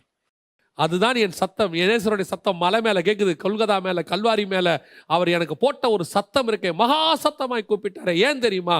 எனக்கு ஒரு ஓப்பனை கொடுத்துட்டாரு. இனிமேட்டு இனி எவனும் பூட்ட முடியாது. சிலர் சொல்லுவான், உன்னை அப்படி பண்ணிடுவேன், இப்படி பண்ணிடுவேன், இல்லாமல் பண்ணிடுவேன், உன்னை க்ளோஸ் பண்ணிடுவேன். ஒருத்தர் சொன்னார், மினிஸ்ட்ரியை க்ளோஸ் பண்ணிடுவேன்னாரு. கர்த்தருக்கு சோத்திரம், அவர் சொன்னானிலேருந்து மினிஸ்ட்ரி பயங்கரமாக வளர்ந்துச்சு. என்ன க்ளோஸ் பண்ணுவேன்னு சொன்னாங்கன்னு வச்சுக்கோங்களேன், அதில் கூட நியாயம் இருக்குது. ஏன் அப்படின்னு சொன்னால், என்ன க்ளோஸ் பண்ணுவேன்னு சொன்னால் அது என்னோட போயிடும். மினிஸ்ட்ரியை க்ளோஸ் பண்ணுவேன்னு சொன்னால் அது கர்த்தரோட போவோம். ஏன்னா மினிஸ்ட்ரி யாருது? கர்த்தரோட. சிலர்லாம் சொல்லுவாங்கல்ல, இனிமேட்டு இங்கே உன் சபையை நடத்த விட மாட்டேன், இந்த ஏரியாவில் நீ ஊழியம் எப்படி நான் பண்ணுறேன் பார்க்குறேன், இந்த கிராமத்துக்குள்ள நீ இருக்கக்கூடாது அப்படின்லாம் சொல்லுவாங்க. அப்படி அவன் சொல்லும் போது நீங்கள் சந்தோஷம் பண்ணுவோம். நல்ல வேலை, பிரச்சனை ஆண்டவர் பக்கம் திரும்பிடுச்சு, நம்ம பக்கம் திரும்பலை. அதாவது சில நேரத்தில் சொல்லும் போது அவங்க ஆண்டவரை தேவையில்லாமல் வம்புக்கு இழுத்துருவாங்க. நீ எல்லாம் உருப்படவே மாட்டடா அப்படின்னு சொல்லிட்டா கூட பரவாயில்ல, நீ இயேசுவை ஏற்றுக்கிட்டல அதனால உருப்பட மாட்டேன்பா. அந்த டேக் இருக்குல்ல கூட. இப்போ பிரச்சனை யாருக்கிட்ட போயிருச்சு? இயேசுக்கிட்ட போயிருச்சு. அதுக்கப்புறம் தான் கதவை உடைப்பார். இல்லைனாலும் உடைப்பார், அது வேற விஷயம். ஆனால் நம்மளை ஒன்று சொல்லிட்டாங்கன்னு வச்சுக்கோங்க, அதுவும் அவர் அபிஷேகம் பண்ணணும்னு சொல்லிட்டாங்கன்னு வச்சுக்கோங்க, அவர் அதுக்கெல்லாம் போகிறதுக்கு மாட்டார். வெண்கல கதவுகளை உடைத்து இரும்பு தாப்பால்களை முறிச்சிருவார். அதுதான் கர்த்தருடைய சத்தம். தைரியமாக சொல்லுங்க, என் கதவை கர்த்தர் திறக்க போகிறார், என் கதவை கர்த்தர் உடைக்க போகிறார். ஆமாம், இது வரைக்கும் அடைஞ்சுதான் இருந்துச்சு. சொல்லுங்க, 2021 வரைக்கும் அடைஞ்சுதாங்க இருந்துச்சு. 22 எனக்கு உடைக்கிற வருஷம். நம்ம உடைக்கிறோம். கர்த்தர் சொல்றாரு, நான் உனக்கு உடைத்து கொடுப்பேன், நான் உன்னை ஆசீர்வதிப்பேன். கர்த்தருடைய ஆசீர்வாதத்துக்கு கை குறுகவே இல்லைங்க. ஆனால் ஒன்று மட்டும் நிச்சயம், அந்த நேசருடைய சத்தம் என்னன்னு உனக்கு தெரியணும். அதான் முக்கியம். இன்னைக்கு நமக்கு இப்பேற்பட்ட ஒரு நேசர் நம்ம கூட இருக்கிறாரு. அதான் நான் யோசிச்சு பார்த்தேன். இயேசுவுடைய மரணமே எனக்கு இவ்வளவு ஆசீர்வாதத்தை கொண்டு வருமானால், உயிர்த்தெழுதல் எவ்வளவு ஆசீர்வாதத்தை கொண்டு வரும். நம்ம மரணத்தை தியானிக்கிற அளவுக்கு உயிர்த்தெழுதலை தியானிக்கிறது இல்லை. பவுல் சொல்றாரு பிலிப்பியருக்கு எழுதும்போது, பிலிப்பியர் 3:10 வாசிங்க. இப்படி நான் அவரையும் அவருடைய உயிர்த்தெழுதலின் வல்லமையையும் அவருடைய பாடுகளின் ஐக்கியத்தையும் அறிகிறதற்கும் அவருடைய மரணத்திற்கொப்பான மரணத்திற்குள்ளாகி எப்படி ஆயினும் நான் மரித்தோரிலிருந்து உயிரோடு எழுந்திருப்பதற்கு தகுதியாகும்படிக்கும் அவருக்காக எல்லாவற்றையும் நஷ்டம் என்று விட்டேன், குப்பையுமாக எண்ணுகிறேன். இவ்வளத்தையும் எதுக்காக விட்டார் தெரியுமா? அது நிறைய விஷயம் இருக்கு. அதுல ஒண்ணு, அவருடைய உயிர்த்தெழுதலின் வல்லமையை பெற்றுக்கொள்ளும்படி. என் தேவன் மலையின் மேல, என் நேசர் மலையின் மேல ஜீவனை விட்டு திறந்ததுக்கே எனக்கு இவ்வளவு பவர் இருக்குதே, இனி ஜீவனே போகாத உயிர்த்தெழுதலின் வல்லமை எனக்குள்ள கொடுத்து விட்டு போயிருக்கிறாரு. அதான் பவுல் சொல்றாரு, அதை அறிகிற அறிவு, அதை பெற்றுக்கொள்ளுகிற அறிவு. இன்னைக்கு சபை மலை மேல இருக்கிற பட்டணம், நேசர் மலை மேல எனக்கு எல்லாத்தையும் திறந்துட்டாரு. வசனம் சொல்லுது, புதிதும் ஜீவனமான மார்க்கத்தை திறந்துட்டாரு தன் சரீரம் என்கிற திரைச்சீலையின் வழியாக. ஆனா சபை எப்படி உட்காந்துருக்கு? எல்லாம் க்ளோஸ்டுங்க, நடத்தவே முடியாதுங்க, சான்ஸே இல்லைங்க. நான் சொல்லுவேன், 2020 அடைக்கப்பட்டது, சபை நடந்தது. 21 அடைக்கப்பட்டது, ஊழியம் நடந்தது. 22 அடைக்கப்பட்டிருக்கிறது, இப்பவும் நடக்கும். அதை தடுக்க யாரால முடியாது. காரணம், என் நேசர் கதவுகளை உடைத்து இரும்பு தாப்பால்களை முறித்திருக்கிறார். ஏன்னா மரணத்துல திறந்த கதவு அது. மகா சத்தம் போட்டு என் நேசர் கதவை திறந்திருக்கிறாரு. உன் வாயின் அறிக்கை எப்படி இருக்கு, அதான் முக்கியம். நீ திறந்த வாசலுக்கு முன்னாடி உட்காந்துக்கிட்டே, நாங்கள் சின்ன சபைக்கு போன வாலிபர்களாக போன காலத்தில் ஒரு கதை சொல்லுவாங்க. ஒருத்தன் கப்பலில் பிரயாணம் பண்ணானா. பிரயாணம் பண்ணும்போது இருந்த காசெல்லாம் போட்டு டிக்கெட்டை வாங்கிட்டான். அது பிரயாணம் வந்து ஒரு 7 நாள் 10 நாள் பிரயாணம். டிக்கெட்டை வாங்கிட்டான். டிக்கெட்டை வாங்கிட்டு இப்போ அவனுக்கு வந்து என்னன்னு பார்த்தீங்கன்னா, அந்த 10 நாள் சாப்பிட்றதுக்கு சாப்பாடு வாங்குறதுக்கு காசு இல்லை. முதல் நாள் என்ன பண்ணிட்டான், அங்கே இருந்த தண்ணி கிண்ணியெல்லாம் குடிச்சிட்டு சமாளிச்சிட்டான். 2வது நாள் முடியல. அப்போது கப்பலில் ஒரு ஓரமாக யாருக்கும் தெரியாத இடத்துல போய் தலையை வச்சு படுத்துக்கிட்டான். ஆள் ரொம்ப டயர்டாயிட்டான். 2வது நாள் அந்த வழியாக வந்த அந்த கப்பலில் வேலை செய்கிற ஒருத்தர் இப்படி பார்த்தாரு. தம்பியா இங்கே படுத்துருக்க ஏந்திரு அப்படின்னாரு. பார்த்தா ஆள் டல்லாக இருக்கான். என்ன பாச்சு? அவர் சொல்லியிருக்காரு, ஐயா என்கிட்ட இருந்த காசுக்கு நான் வந்துட்டு டிக்கெட்டை வாங்கிட்டேன். இனி சாப்பிட்றதுக்கு எனக்கு வழி இல்லை. பட் இனி நான் அங்கே போய் வேலை தேடி தான் சம்பாதிக்கணும் அப்படின்னு சொன்ன உடனே அப்படி சிரிச்சாராம். அட முட்டாளே அப்படின்னாராம். என்னன்னு பார்த்தோன்னே டிக்கெட்டை திருப்பிடானாராம். திருப்பினா அந்த டிக்கெட்டில் பின்னாடி போட்டுருந்துச்சான், போய் நீ சேருகிற வரைக்கும் 3 வேளை சாப்பாடுக்கு இந்த டிக்கெட் எலிஜிபிள். டிக்கெட்டை காட்டி என்ன வாங்கிக்கலாம், சாப்பாடு வாங்கிக்கலாம். உன் டிக்கெட்டில் சாப்பாடு எலிஜிபிள்னு போட்டு கொடுத்துருக்கு. அதை பார்க்காதது யாருடைய பொறுப்பு? உங்களுடைய பொறுப்பு. நீ பட்னியாக இருந்தால் அது உன் பொறுப்பு. காரணம், கர்த்தர் டிக்கெட்டில் உனக்கு சாப்பாடு போட்டே கொடுத்துட்டாரு. கர்த்தர் திறந்தது உண்மை, உள்ளே போகாவிட்டால் அது உன்னுடைய பொறுப்பு. இன்னைக்கு உட்காந்துக்கிட்டு, ஆண்டவரே எனக்கு எப்பொழுது கதவை திறப்பீர்? அவர் சொல்றாரு, உன் கதவை திறந்து உடைச்சி தாப்பால முறிச்சு எல்லாம் பண்ணி வச்சாச்சு, நீ உள்ளே போக வேண்டியதுதான் பாக்கி. ஏன்? நான் எப்போ மரித்து மகா சத்தமிட்டு மரித்தேனோ அன்னைக்கு பரலோகத்தின் கதவே திறந்துட்டேன்டா. அதுக்கப்புறம் உனக்கு முன்னாடி எந்த கதவு பூட்டும்? பரலோகத்தின் கதவே திறந்த பிறகு எந்த கதவு பூட்டும்? இந்த விசுவாசம் தான் உனக்கு எனக்கும் வேணும். என் நேசர் எனக்கு திறந்து வச்சிருக்கிறார். சின்ன சின்ன விஷயத்துக்கெல்லாம், மலையின் மேலே உன் நேசருடைய சத்தம் உனக்கு எல்லாவற்றையும் உனக்கு ஓப்பன் பண்ணி வச்சிருக்குது. ஓப்பன் பண்ணி வச்சிருக்கு. உனக்கு தெரியணும், ஆண்டவர் எனக்கு எல்லாத்தையும் திறந்திருக்கிறார். காரணம், என் நேசருடைய சத்தம் எனக்கு திறந்துச்சு. அவர் மகா சத்தமாய் திறந்துட்டார். அவர் திறந்து எல்லாத்தையும் வச்சிருக்கிறார். அடுத்தபடியாக 1 ராஜாக்களின் புஸ்தகம் 19ஆம் அதிகாரம் 12வது வசனம் வாசி. பூமி அதிர்ச்சிக்கு பின் அக்கினி உண்டாயிற்று, அக்கினியிலும் கர்த்தர் இருக்கவில்லை. அக்கினிக்கு பின் அமர்ந்த மெல்லிய சத்தம் உண்டாயிற்று. என்னுடைய நேசர் இப்போ 3வது, முதல்ல சினாய் மலையில் பேசுறார். மலை சும்மா புகை காடா மாறி ஜைஜாண்டிக்கா வந்து இறங்குறாரு என் ஆண்டவர். இப்போ அத்தனை பேரும் அலறான். ஐயோ இவர் இல்லைங்க, அவருடைய தாசன் மோசேக்கு நாங்கள் இனிமேட்டு கீழ்ப்படிவோம். இது ஒரு என் நேசருடைய சத்தத்தினுடைய ஒரு ஆங்கிள். இன்னொரு ஆங்கிள், மகா சத்தமாய் கூப்பிட்டு ஜீவனை விட்டார். ரத்த கலரில அப்படி விடுறாரு. செத்துட்டாரோ இல்லை, இனிமேல் தான் ஓப்பன் ஸ்டார்ட். இது ஒரு ஆங்கிள் என் நேசருடைய சத்தத்துக்கு. இப்போ இயேசு மகா சத்தமாக கூப்பிட்டாருன்னு இருக்கு இல்லைங்களா, அந்த கல்வாரி மேலே. சீனாயில் கூப்பிட்டது வேற, கல்வாரியில் கூப்பிட்ட போது எப்படி மகா சத்தமாக கூப்பிட்டுருப்பாரு. ஒரு மனுஷன் உயிர் போகும்போது எப்படி கூப்பிடுவான் யோசிச்சு பாருங்க. இயேசு கிறிஸ்துவை முந்தின நாள் சாயங்காலத்துலேருந்து அடிச்சிருக்காங்க. அவரை அடிக்கிறதுக்கு பிலாத்து கொடுக்குறாரு. அதுக்கப்புறம் யூதர்கள் கையில் ஒப்படைக்கிறாங்க. அதுக்கப்புறம் ரோம போர்ச்சவர் கையில் ஒப்படைக்கிறாங்க.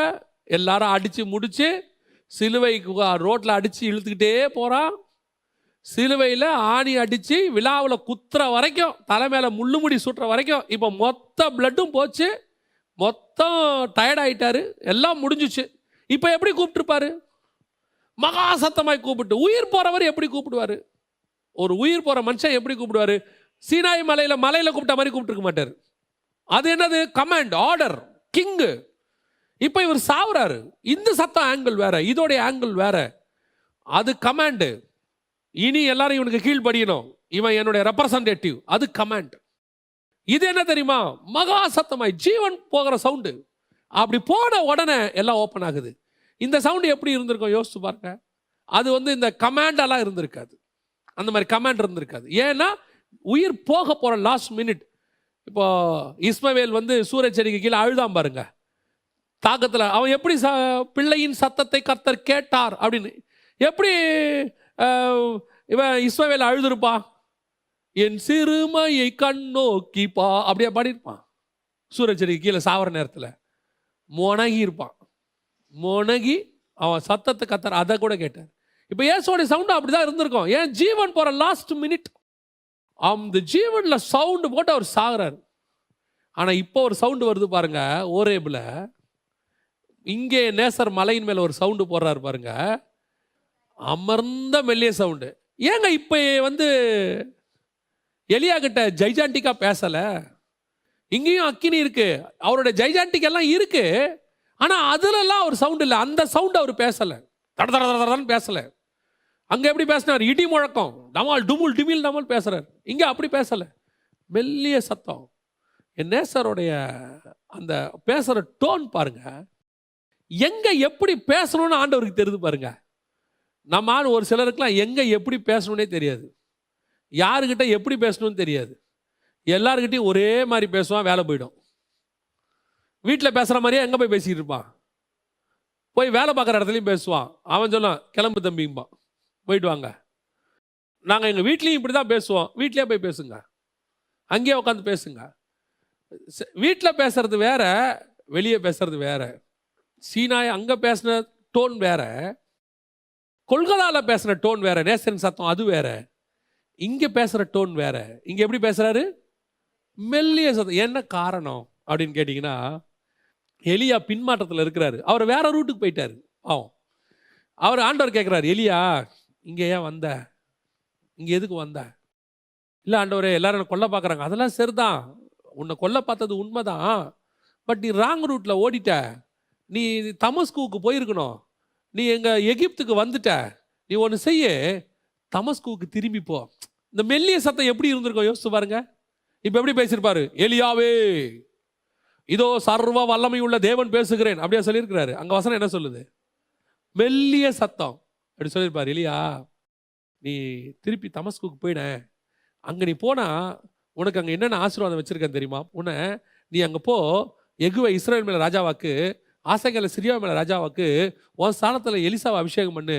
நான் உன்னை அங்கே எப்படி மைல்டாக பேசுகிறாரு பாருங்க. காரணம் என்ன தெரியுமா? இப்பொழுது அவன் பின்மாற்றத்தில் இருக்கிறான், ராங் ரூட்டில் இருக்கிறான், முகத்தை மறைச்சிக்கிறான். ஆண்டவரே தப்பு பண்ணிட்டேன்ப்பா நான். காரணம் என்ன? எலியாவுடைய ஜைஜாண்டிக்கே என்ன தெரியுமா? கர்த்தருக்கு முன்பாக நிற்கிறவன். ஆகாப்ட சொல்லுவான், நான் யார் தெரியுமா? கர்த்தருக்கு முன்பாக நிற்கிறவன். ஒருத்தரையும் சொல்லும் போது, ஓ எப்பா நீ யாருப்பா? கர்த்தருக்கு முன்பாக நிற்கிற எலியான்னு போய் சொல்லு. அப்படி நிற்கிற எலியா இப்போ ராங் ரூட்டில் ஓடிட்டாரு. கர்த்தரை பார்க்க முடியல, அப்படியே முகத்தை மூடிக்கிட்டு வந்து நிற்கிறாரு. இப்போ ஆண்டவர் அவர்கிட்ட எப்படி பேசல தெரியுமா? டேய் ஏன்டா அப்படி பண்ண? அவர் சொல்றாரு, எலியா மெல்லிய சத்தம். என் நேசர் காயப்பட்டவனை மேலும் காயப்படுத்துகிறவர் அல்ல, காயத்தை ஆற்றுகிறவர். அவனுடைய குற்றத்தை ஆண்டவர் அழகா உணர்த்துறாரு பாருங்க. இங்க ஏன் எலியா வந்த? நீ திரும்பி தமஸ்குக்கு போயிட. நீ போன்னு மட்டும் சொல்லல, நீ போ, அங்க உனக்கு என்ன ஜாப் இருக்கு, உன்னை நான் என்ன பண்ண போறேன் எல்லாத்தையும் சொல்லி அனுப்புறாரு. காரணம், இதுவே அவன் பெயர் சபாவிலிருந்து ஓரேபுக்கு ஓடும் போது ஒண்ணுமே சொல்ல. அவர் என்ன சொன்னாரு? எழுந்து நட, நீ போக வேண்டிய தூரம் வெகு தூரம், அவ்வளவுதான் சொன்னாரு. எழுந்து நட, இவ்வளவுதான் சொன்னாரு. இந்த இடத்துல வந்து உன்னை என்ன பண்ண போறேன்னு சொல்லல. ஆனா இப்ப தப்பு பண்ணிட்ட பிறகு அவன் தோல் மேல கையை போட்டு அழகா போடல, நம்மளா தான் சொல்றோம். அப்படி பொறுமையா, இல்லையா நீ தப்பா வந்துட்ட, நீ என்ன செய்ய, திருப்பி தமஸ்குக்கு போயிடு, அங்க உனக்கு வேற வேலை வச்சிருக்கேன், இந்த 3 பேர் அபிஷேகம் பண்ண வேண்டியது. இதுதான் நேசருடைய சத்தம். எங்க எப்படி பேசுறாரு பாருங்க. என் நேசரை மாறி அன்பா பேசுறதுக்கு உலகத்துல ஆளே இல்லை. பாவி கிட்ட அவருக்கு தெரியும், பிலாத்துக்கிட்ட எப்படி பேசணும், அவருக்கு தெரியும் தன்னை பிடிக்க வரவங்கிட்ட கெத்சமனேல எப்படி பேசணும், அவருக்கு தெரியும் எலியா கிட்ட எப்படி பேசணும். பாருங்க, எல்லாரையும் கூப்பிடுறாரு உயிர்த்தெழுந்த பிறகு. நான் முன்பு கலிலேயாவுக்கு போகிறேன், அதுவும் மகதலேனா மரியாள்கிட்ட சொல்லுவார். உயிர்த்தெழுந்த பிறகு கல்லறைகிட்ட சொல்லுவார், நீ என் சகோதரர்கள்ட்ட சொல்லு, நான் முன்னாடி எங்கே போகிறேன், கலிலேயாவுக்கு போகிறேன், எல்லாரையும் வர சொல்லு. சொல்லிட்டு அடுத்த வார்த்தை பேதுருவையும் வர சொல்லு. அந்த ஸ்பெஷல் இன்விடேஷன் எதுக்கு?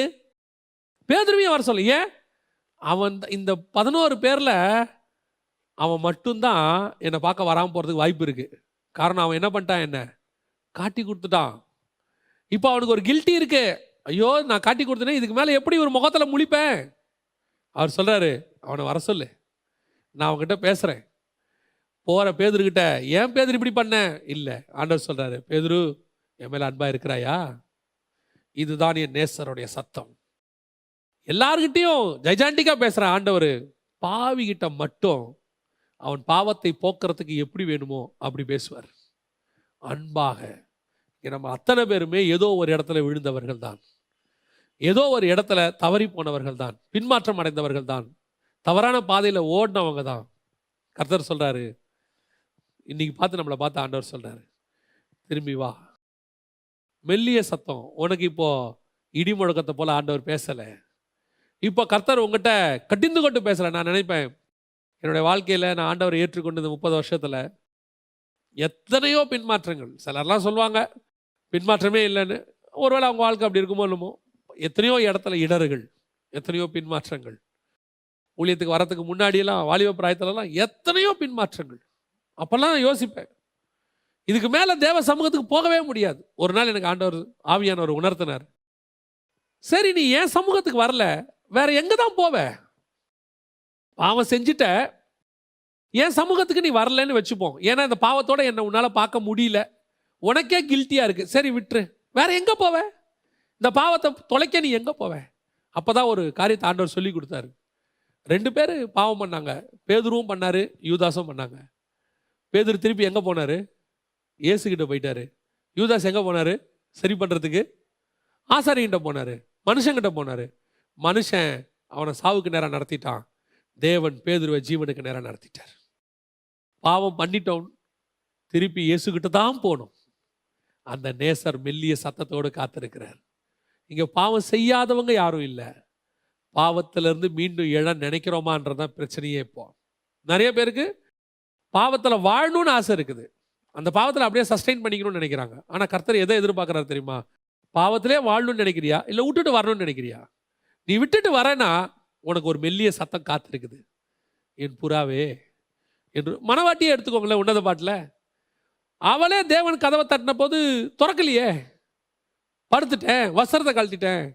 இப்போ பாருங்க, அவர் போயிட்டாரு, அப்படி கைப்பிடியில் அந்த வாசனையை தடை விட்டு போயிட்டாரு. திருப்பி ஓடி வரா, அடி உதலாம் நடக்குது, காவலர்கள் பிடிச்சு வஸ்திரத்தை எடுத்து. ஆனால் என்ன பண்ணார் தெரியுமா? ஓடி வந்து அணைத்து கொண்டார்.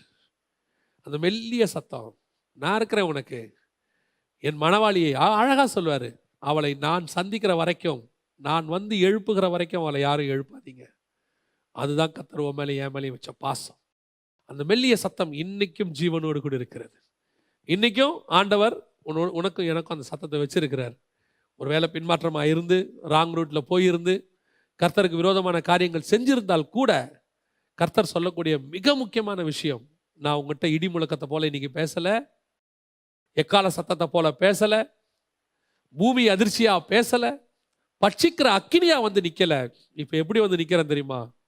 உன்னுடைய பாவத்தை போக்குவதற்காக ஒரு மெல்லிய சத்தத்தோடு கூட. யோசிச்சு பாருங்க, அத்தனை பேரும் கல் எடுத்துட்டு வந்து நிற்கிறான். நிற்கிறவன் எப்படி நிற்பான்? அவனுடைய சத்தம் எப்படி இருந்திருக்கும்? அந்த அம்மாவை கீழே தள்ளியாச்சு, கல்லெறிஞ்சு கொல்ல போகிறாங்க. அத்தனை பேருடைய சத்தமும் எப்படி இருந்திருக்கும்? எப்படி மைல்டாவை பேசியிருப்பான்? இந்த சிஸ்டரை நாம் எல்லாம் கல்லெறிஞ்சு கொள்ளுவோமா, ஒருமனப்படுவோமா, அப்படியே பேசியிருப்பான்? எல்லாரும் எப்படி பேசியிருப்பான்? கொல்றாவல, அட்ராவல, குத்துறாவல, இப்படி தானே பேசியிருப்பான். இத்தனை சத்தத்துக்கு நடுவில் ஒரு சத்தம் சொல்லுது, நானும் உன்னை நியாயம் தீர்க்கிறதில்லை. இவர் எப்படி சொல்லியிருப்பாரு? நானும் உன்னை, அப்படியே சொல்லு, நானும் உன்னை நியாயம் தீர்க்க மாட்டேன், போ ஏஞ்சி போ, இனி பாவம் செய்யாத. அதுதான் மெல்லிய சத்தம். பல நேரங்களில் நமக்கு பாவத்தை உணர்த்துறது ஓகே, குத்தப்படுறது ஓகே. ஆனால் அதே நேரத்தில் தேவன் எப்படி இருப்பார் தெரியுமா? குத்தப்பட்டியா, வா, நான் உனக்கு மருந்து போறவரை போல பேசுகிறேன்.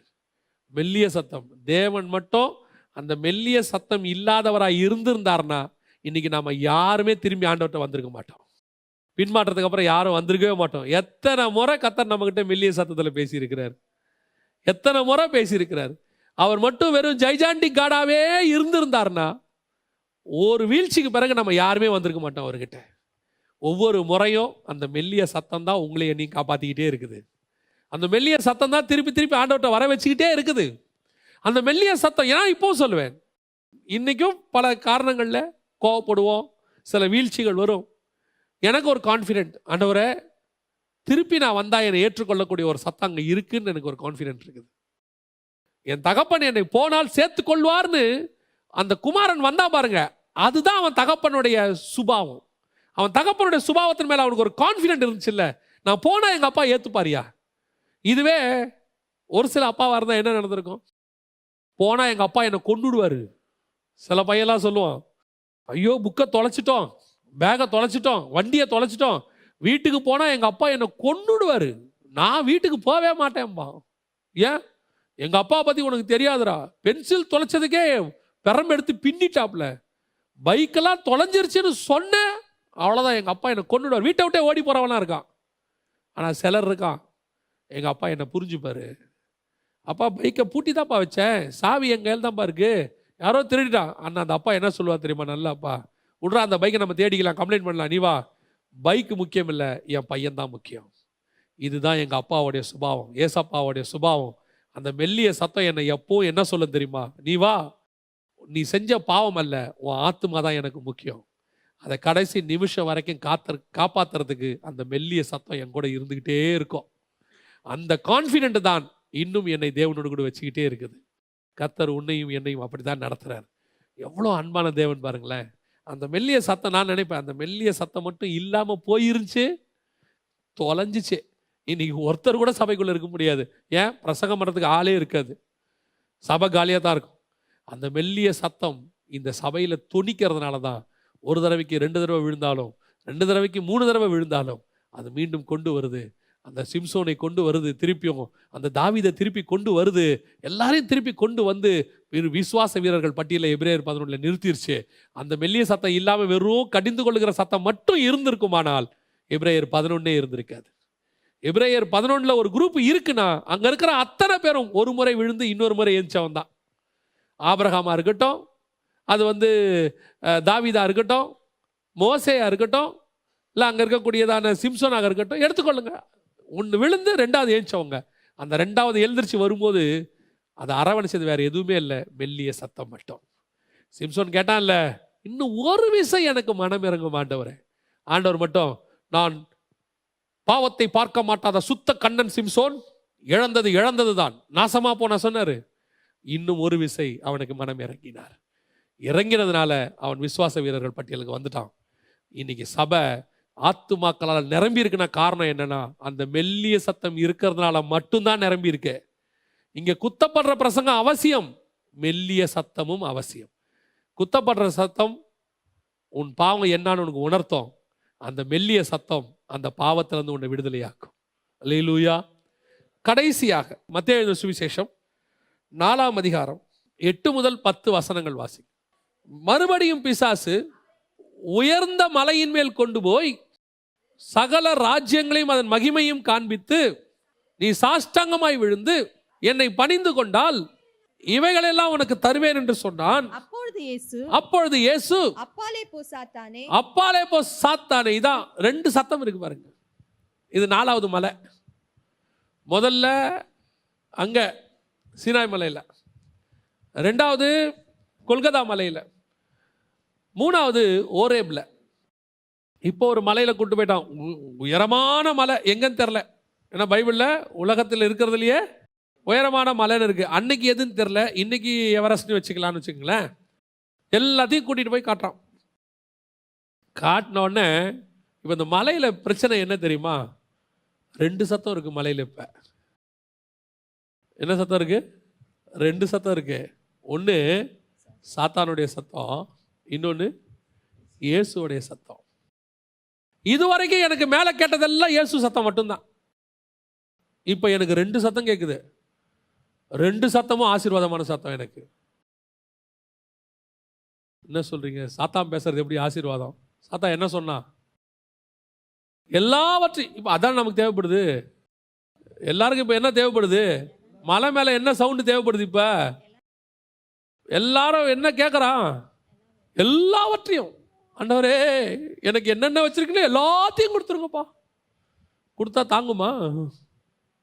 எல்லாத்தையும் கொடுத்தா தாங்குமா? அததின் காலத்தில் ஆண்டவர் அதை தருவார். அந்தந்த ஒரு 15 வயசு ஆனவுடனே தானா நம்ம ஷேவிங் பிளேடை வாங்கி பையனுக்கு தருவோம். அது பையனுக்கு உரியது தான். 5 வயசுல தருவோமா?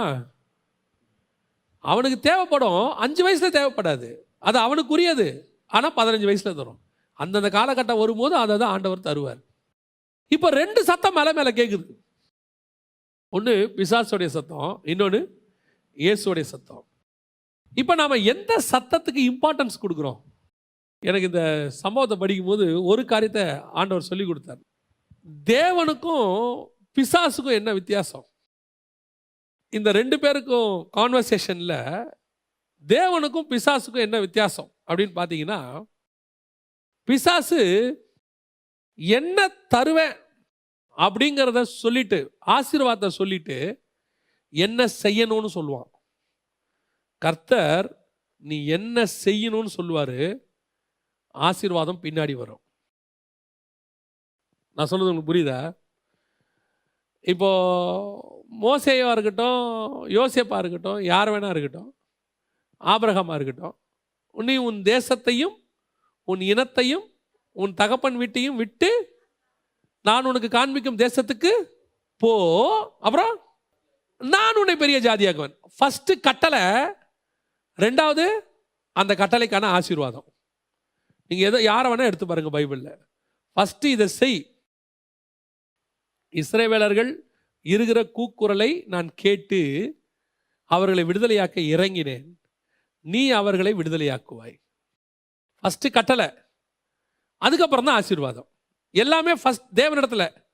பிசாசு ஃபர்ஸ்ட் ஆசீர்வாதத்தை சொல்லிடுவான், உனக்கு எல்லாத்தையும் தந்துடுறேன். இப்போ நம்ம மைண்ட் எதில் போயிடும்? இப்போ அந்த ஆசீர்வாதத்துக்கு போயிடும்.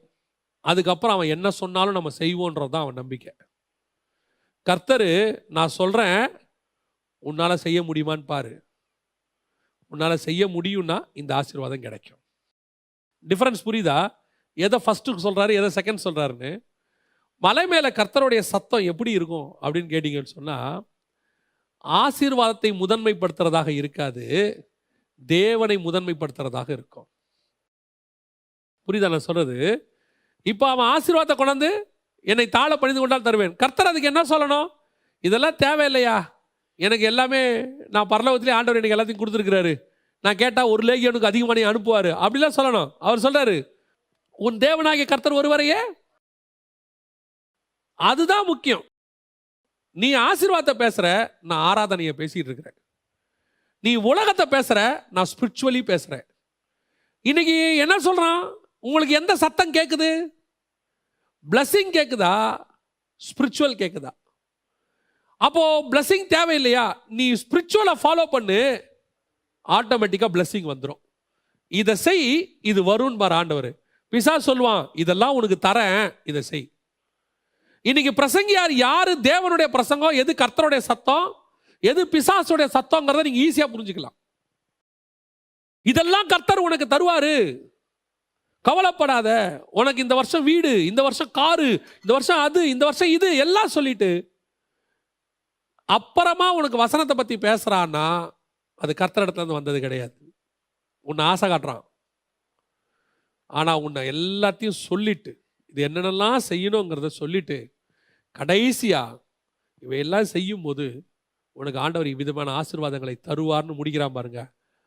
அதுதான் கர்த்தருடைய சத்தம்.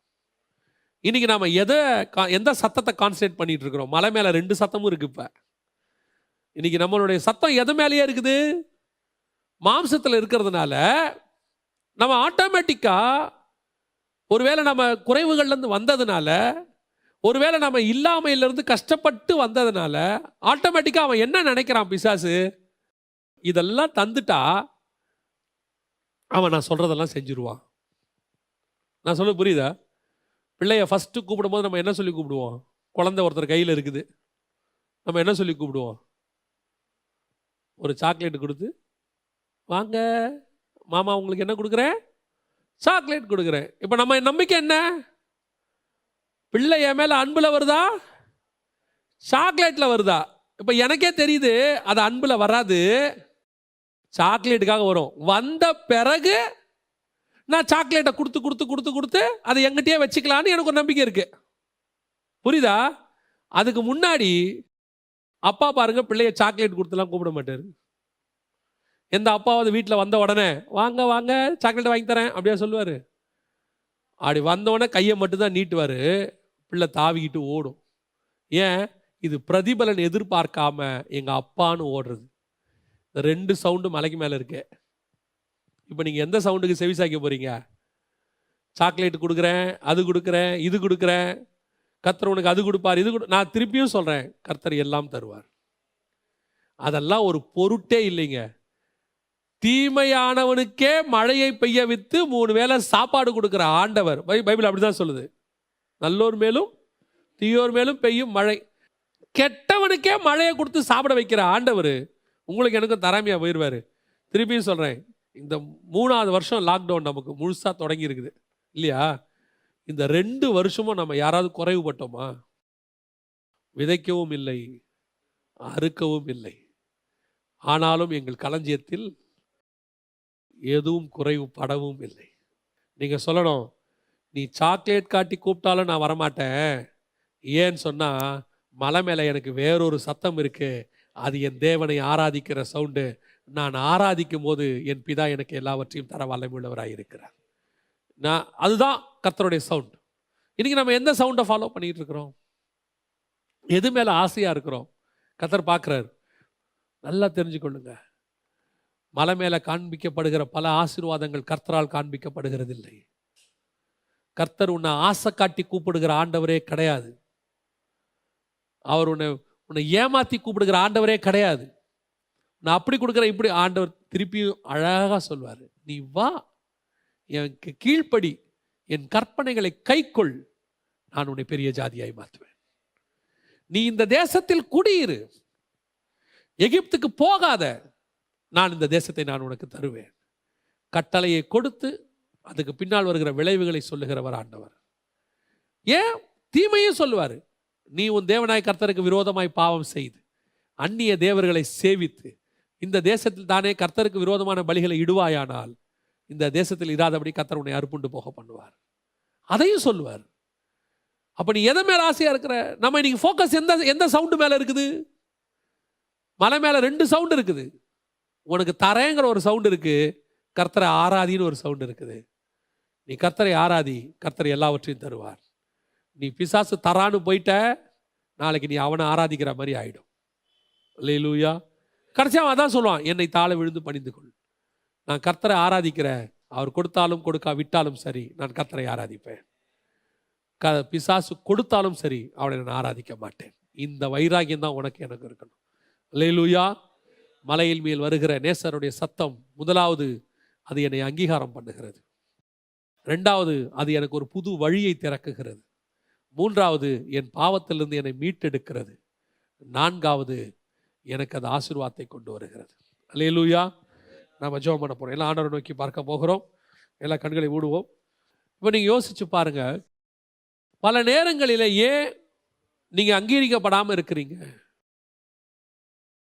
உட்காந்து நல்ல மெசேஜ் ப்ரிப்பேர் எல்லாம் பண்றோம், ஆனா ஏன் நம்முடைய சத்தம் ஜனங்களுக்கு ரீச் ஆக மாட்டேங்குது? பல நேரத்தில் நிறைய கமெண்ட்ரிஸ் படிக்கிறோம், ஜனங்களுக்கு விதவிதமா கதைலாம் சொல்றோம், ஆனா ஏன் ஜனங்களுக்கு அது ரீச் ஆக மாட்டேங்குது? அவங்களுக்கு எப்படி சொன்னா புரியுமோ அந்த மாதிரி மாடுலேஷன்ல சொல்றோம், நல்லா பாடுறோம், மியூசிக் போடுறோம். நிறைய பேருக்கு இப்படி ஒரு சந்தேகம் இருக்கு, ஏன் ஊழியம் அவங்களுக்கு தொட மாட்டேங்குது? வேற ஒன்றும் இல்லை, கர்த்தர் உன் கூட இருக்கிறாருங்கிறத இன்னும் அவங்க பார்க்கல. கர்த்தர் உன் கூட இருக்கிறத அவங்க பார்க்கணும். மலையின் மேல கர்த்தருடைய சத்தத்தை அவங்க ஒரு தடவை கேட்டுட்டாங்கடா, நீ மலை மேல கர்த்தர்கிட்ட இருக்கணும், அதான் முக்கியம். நீ ஜனங்களோட கீழே இருந்துகிட்டே ஜனங்க கிட்ட ஃபேமஸ் ஆகணும், ஃபேம் ஆகணும் இல்லை. நீ முதல்ல ஜனங்களை விட்டுட்டு மலைக்கு மேலே போய் மேகத்துக்கு நடுவில், அந்த புகை சூளைக்கு நடுவில் யாரும் போக முடியாத இடத்துக்கு ஆவிக்குரிய வாழ்க்கையில் நீ உயரத்துக்கு போ. உன்னோட ஸ்பிரிச்சுவல் ஸ்டாண்டர்டை உயர்த்து. அதை உயர்த்தாம கீழேயே பெரியாள் ஆகணும்னு ஆகலாம். ஆரோன் கீழே பெரியாள் ஆனாரு, யோசுவா கீழே பெரியாள் ஆனாரு, கீழே எல்லாரும் ஆனாங்க. மலை மேலே போனவங்களை தவிர கீழே இருக்கிறவங்களும் பெரியாள் ஆனாங்க. ஆனால் ஒன்று தெரியுமா, மலை மேலே போன மோசேயை போல தேவனை முகமுகமாய் தரிசித்தவன் ஒருவனும் இல்லைங்கிற சாட்சி வேற யாருக்குமே கிடையாது. அதுதான் கர்த்தர் சொல்றாரு. நீ கீழேயும் பெரியாள் ஆகலாம், ஆனா நான் உன்னை வச்சது மேல கொண்டு போய் பெரியாள் ஆக்குறது. அங்க போனா தான் ஜனங்க உன் வார்த்தை கீழ்ப்படிவாங்க. உன் வாயிலிருந்து நான் நியாயப்பிரமாணத்தை கொடுக்க போறேன், உன் வாயிலிருந்து வெளிப்பாடுகளை கொடுக்க போறேன், புது புது தாட்ஸை கொடுக்க போறேன். உனக்கு ஆசை இருக்குல்ல, எனக்கு புது தாட் கிடைக்கணும், எனக்கு ஆண்டவர் வசனத்தில் வெளிப்பாடு கொடுக்கணும். அந்த ஜனங்களோடைய உட்காந்துக்கிட்டு அவங்களுடைய களியாட்டம் பண்ணிக்கிட்டு அவங்க கூட எல்லாம் பண்ணிக்கிட்டு நீ கேட்டீங்கன்னா கிடைக்காது. அதுக்கு நீ மலைக்கு மேலே போகணும், யாரும் போக முடியாத இடத்துக்கு போகணும். அங்க போய் பாருங்க. அப்பொழுது கர்த்தர் ஜனங்க சொல்லுவாங்க, மோசே பேசட்டும், மோசே வார்த்தைக்கு நாங்கள் கேட்போம். ரெண்டாவது, உனக்கு ஆண்டவர் மகா சத்தமாய் உனக்கு ஒரு வழியை திறந்திருக்கிறார், அதை இனி ஒருவரும் பூட்டுவதில்லை. காரணம், அங்க கதவே கிடையாது, தாப்பாலே கிடையாது, கர்த்தர் உடைச்சு முடிச்சிட்டாரு. நீ பயப்படாத. யாராவது என்ன அப்படி பண்ணிடுவாங்களா, இப்படி பண்ணிடுவாங்களா, திருப்பி என்ன பழையபடி செஞ்சிருவாங்களா, ஒன்றும் செய்ய முடியாது யாரும். காரணம், கர்த்தர் கதவை வைக்கல, உடைச்சிட்டாரு. வெண்கல கதவுகளை உடைத்து இரும்பு தாப்பால்களை முறித்து இருக்கிறார் கர்த்தர். அவர் நினைச்சா திருப்பி திறந்து வச்சு பூட்ட முடியும் அவரால். ஆனால் அவர் சொல்றாரு, இனி யாரும் உனக்கு பூட்ட மாட்டான், ஒருவரும் பூட்டக்கூடாதபடிக்கு திறக்கிறவர். அதான் ஆண்டவர் உனக்கு திறந்த கதவு. நீ விசுவாசி. இனி என் கதவை யாரும் பூட்டுவதில்லை, இனி என் கதவை ஒருவரும் பூட்டுவதில்லை. மூன்றாவது, ஆண்டவர் உனக்கு பாவத்திலிருந்து விடுதலை ஆகுவதற்கு ஒரு மெல்லிய சத்தத்தையும் வச்சிருக்கிறார். இந்த கோபமான ஆண்டவர் தான், இந்த ஜைஜாண்டிக் காடு தான், கதவுகளை உடைக்கிற ஆண்டவர் தான், அடுத்தவங்க பயப்படுகிற அளவுக்கு சத்தம் போடுகிற ஆண்டவர் தான். ஆனால் உனக்கு எப்படி இருக்கா தெரியுமா, மெல்லிய சத்தமாய், உன் பாவத்திலிருந்து மீட்டெடுக்கக்கூடிய சத்தமாய். நீ எத்தனை முறை விழுந்துட்டு ஐயோ நான் திருப்பி வந்தா ஏத்துப்பாரா, இன்னைக்கும் அந்த மெல்லிய சத்தம் உனக்கு காத்திருக்கிறது. இனி பாவம் செய்யாதே. அந்த மெல்லிய சத்தம் காத்துக்கிட்டு இருக்குது, என் மேல் அன்பா இருக்கிறாயா. அந்த மெல்லிய சத்தம் காத்துக்கிட்டு இருக்குது, ஏன் என் மேல உதைக்கிற, ஏன் என்னை வேதனைப்படுத்துற, முள்ளில் உதைக்கிறது உனக்கு நலமோ. அந்த மெல்லிய சத்தம் உன் மேல காத்துக்கிட்டே இருக்குது. திருப்பி வா, என்னை விட்டு போறதுக்கு நான் என்ன தீங்கு செஞ்சேன் உனக்கு, திரும்பி வா. நாள் முழுவதும் நான் உனக்காக கையை நீட்டிக்கொண்டே இருக்கிறேன். அந்த மெல்லிய சத்தம் உன்னை கூப்பிட்டுக்கிட்டே இருக்குது, திரும்பி வா. நீ எந்த பாவம் செஞ்சிருந்தாலும், எத்தனை முறை செஞ்சிருந்தாலும், இன்னைக்கு இன்னும் ஒரு விசை கர்த்தர் உன்னை மன்னிக்க கூப்பிடுற. அந்த மெல்லிய சத்தம் சிம்சோனை காப்பாத்துச்சு, அந்த மெல்லிய சத்தம் தாவீதை காப்பாத்துச்சு, அந்த மெல்லிய சத்தம் உன்னையும் என்னையும் காப்பாற்ற போகிறது.